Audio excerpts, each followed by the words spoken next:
Welcome to the Create on Purpose podcast with Kimberly Michelle. So today we're going to talk about the conformity of drinking.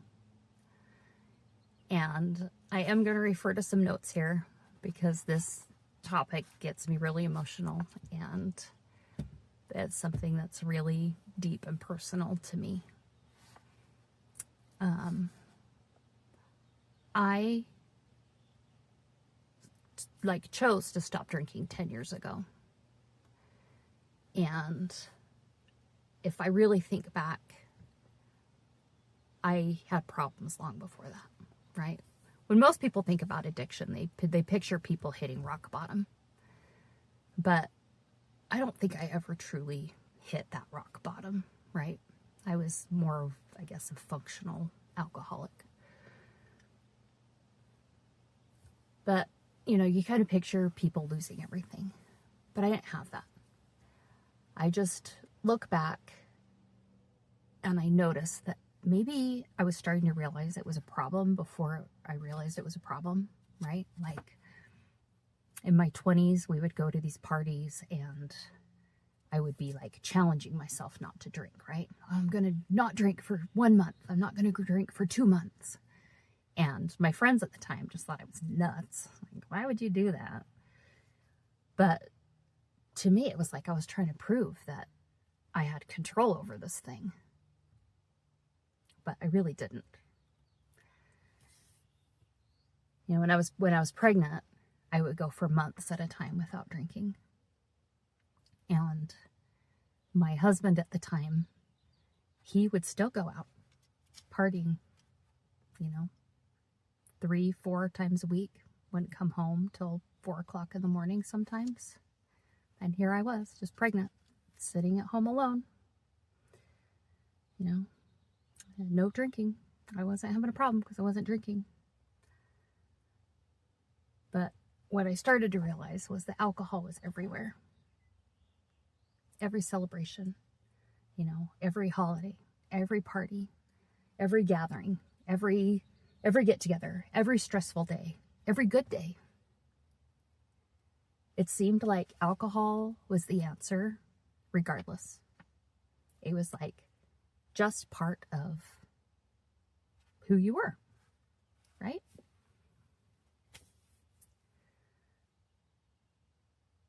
Anyway, life moved on, right? Got divorced, had my own place.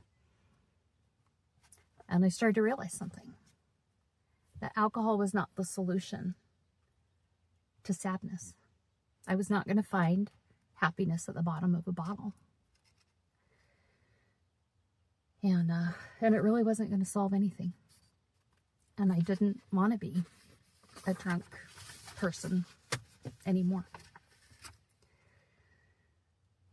But the part that nobody prepared me for, and this is the part I think that hurts the absolute most, because I really thought I had found a group of good friends at the time. I thought people would support me. They knew that alcoholism was a thing in my family. They knew that I was recognizing that I was an alcoholic. I thought my friends would say, "Good for you. I'm proud of you for stopping." But instead, I got something that was completely different. And I'm really going to try not to cry here.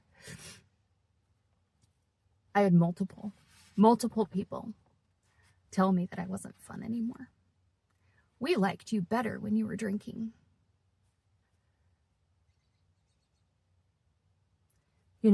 Just one drink. Just have one. You're a much more fun person to be around when you're drunk.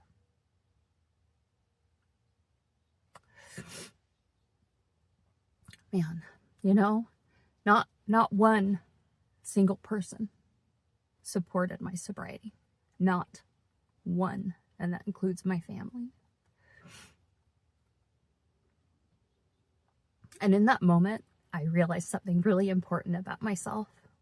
A, that I have so much willpower. And a lot of friendships are not built on connection. sorry, they're built on participation, right? As long as you're participating in the same behavior, everything's okay. Everything's fine. But the moment that you change, the relationship changes. And that hurt. It hurt so bad. It hurt more than quitting drinking, right? Because I'm still having all these feelings. And it's 10 years later. Because suddenly I wasn't losing alcohol. I was losing belonging.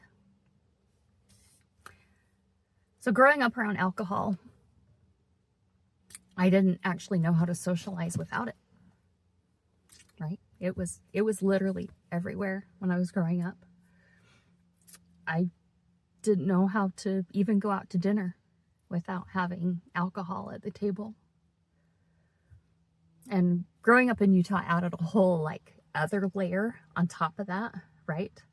Because there were really only two boxes, right? So here I'd gotten divorced, trying to go out on dates, whatever.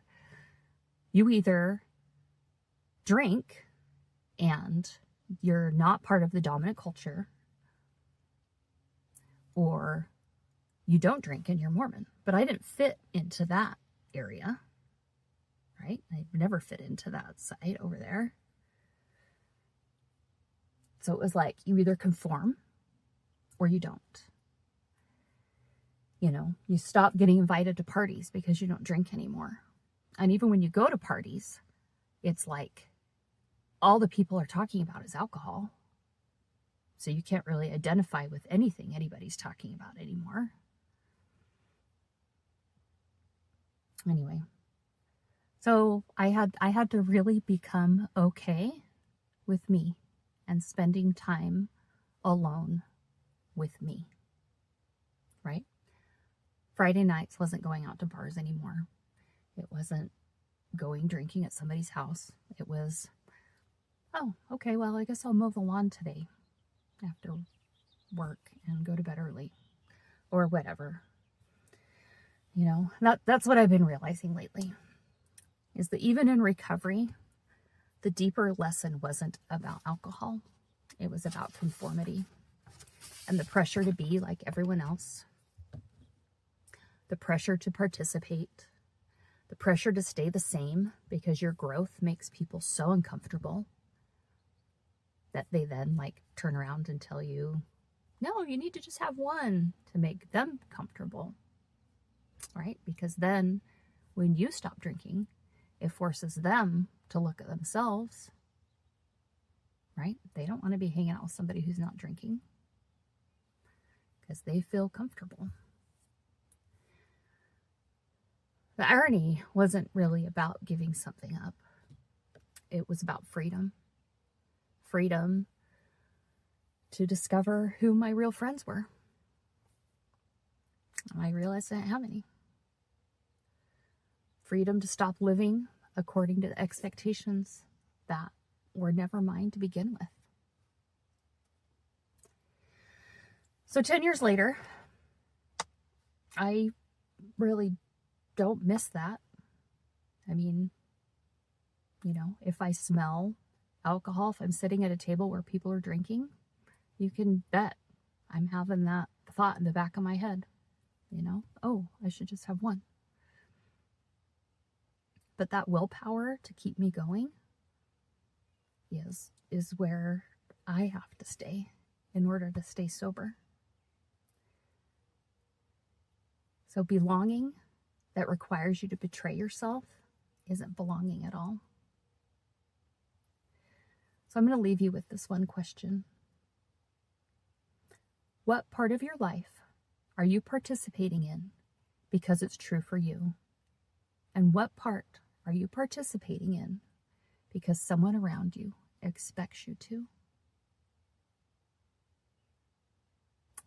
Anyway, thank you for spending some time with me today.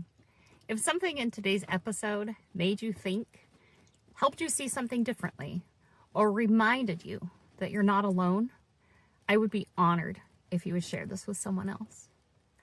Subscribe for new episodes each week And remember, not every day has to be perfect, just intentional. Until next time, keep creating on purpose.